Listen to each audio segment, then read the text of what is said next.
स्वामी जी, अच्छे अच्छे महात्मा लोग जो आपके सानिध्य में रह रहे हैं और उन्होंने ज्ञान की प्राप्ति की आपसे, वो सनातन सत्य को जानते हैं, कुदरत के कानून को जानते हैं, बहुत अच्छी तरह से जानते हैं, लेकिन फिर भी कई बार जो ये रहता है कि हम केवल ये मान के चलें कि ये शरीर जो है पूर्व जन्म के कर्मों के भुगतान के लिए है।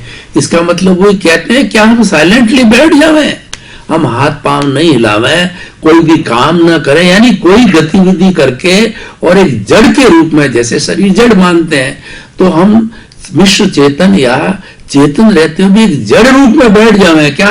कोई तो हम मतलब अपने रिलेटिव शक्ति की भाषा में जो पुरुषार्थ कहते हैं, रियल पुरुषार्थ तो आत्म जागृति है, लेकिन फिर भी वो भी इसमें वो कंफ्यूज रहते हैं और वो हर वक्त इसमें लगे रहते हैं कुछ न कुछ करने का।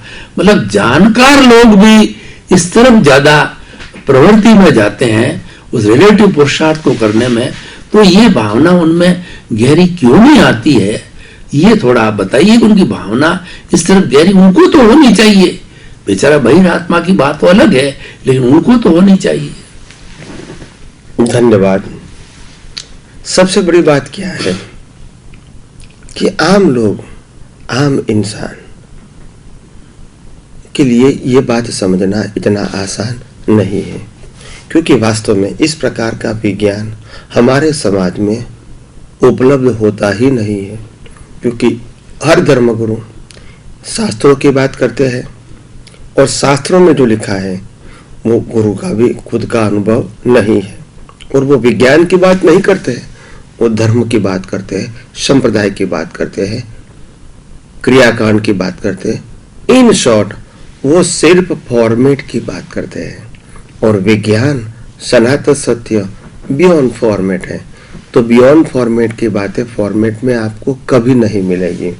मगर हाँ, जो आपका प्रश्न है वो अच्छा प्रश्न है, लाजवाब प्रश्न है, वाजिबी प्रश्न है कि आम आदमी को लगता है कि क्या अगर मैं शरीर को मशीन मानूं, मैकेनिकल मानूं, जड़ मानूं, कर्मों के भुगतान का साधन मानूं, तो क्या मैं बैठा रहूं, कुछ नहीं करूंगा? यह कुदरत के कानून को गौर से समझने की कोशिश करो। कुदरत जब अपने को शरीर देती है, हवा पानी खुराक कुदरत देती है, कर्मों के भुगतान का संयोग भी कुदरत देती है। आप सोचो आपके हाथ में क्या है? क्या आप आपकी स्वतंत्र शक्ति से श्वास ले सकते हैं? क्या आप आपकी स्वतंत्र शक्ति से सोच सकते हैं? बिना संयोग तो विचार भी नहीं आएंगे।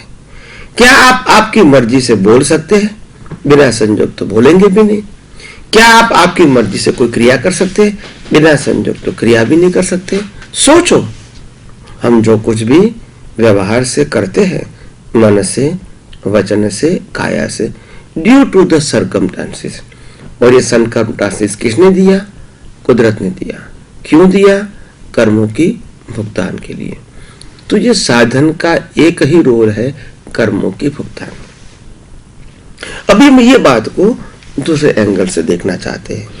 हर व्यक्ति अपने जीवन में सुख पाना चाहती है, और लोगों को कहते हैं कि आपको सुख मिला? तो बोला हाँ, मैं तो सुख मानता हूं, मगर जब अच्छा खाना मिलेगा तो मेरे को सुख महसूस होगा। फिर खाना अच्छा मिलता है, सुख भी लगता है, मगर वो सुख क्षणिक होता है। थोड़े समय के बाद मान्यता बदलती है। बोला मेरे को अच्छा कपड़े पहनने में सुख लगता है, अच्छा कपड़ा इसको मिला भी, पहना भी, सुख भी लगा। बाद में चेंज हो गई कि भी अभी तो सुख मिल गया, मगर फिर भी ये सुख कायमी नहीं है। फिर कहता है मेरे को पैसे में सुख मिलता है, पैसा आता है, जरूरत से भी 10 गुना ज्यादा आ जाता है। फिर भी कहता है नहीं नहीं, पैसे में तो सुख नहीं है, नहीं था तब लगता था कि पैसे में सुख है, आ गया तो मेरे को समझ में आता है कि पैसे से मैं व्यवहार कर सकता हूँ, मगर पैसे में तो सुख नहीं मिलता है। क्यों नहीं मिलता है? क्योंकि खाने में, कपड़े में, पैसे में या तो दुनिया की कोई भी चीज में सुख देने का स्वभाव ही नहीं है, तो सुख मिलने का तो सवाल नहीं है। मगर हाँ, हमारी मान्यता से टेम्पररी सुख हमको मिलता है, जहां तक हमारी बिलीफ है। अगर हमारी बिलीफ चेंज हो गई तो वही चीज में आज आपको सुख नहीं मिलेगा। तो सुख दुख का तो सवाल नहीं है ये दुनिया के साधन में या इंद्रियों से। मगर कई लोग ऐसे होते हैं कि जो लोग आगे बढ़ना चाहते हैं तो इसको मालूम होता है कि हम जब रात को शांति से सो जाते हैं तो हमको लगता है कि हम बहुत सुखी हो गए, क्योंकि रात में कुछ करना नहीं है और हम परम शांति का अनुभव करते हैं। आप देख लो, अगर एक वीक आपको नींद नहीं आएगी तो वही सत्ता, वही संपत्ति, वही साधन और वही संबंध आपको सुख नहीं देंगे होते हुए भी। क्यों? क्योंकि नींद में जो शांति आती है वो दुनिया को भूल के आती है, और जब दुनिया भूल जाते हैं मगर आत्मा तो हमारे साथ है, बिना आत्मा तो हम जीवित ही नहीं रह सकते। तो रात को जब दुनिया भूल जाते हैं तो आत्मा अज्ञानता से भी हमारे साथ हो जाता है और अज्ञानता से भी आत्मा का अनुभव हो जाता है, तो भी शांति हो जाती है, परम शांति हो जाती है, सुबह फ्रेश हो जाते हैं।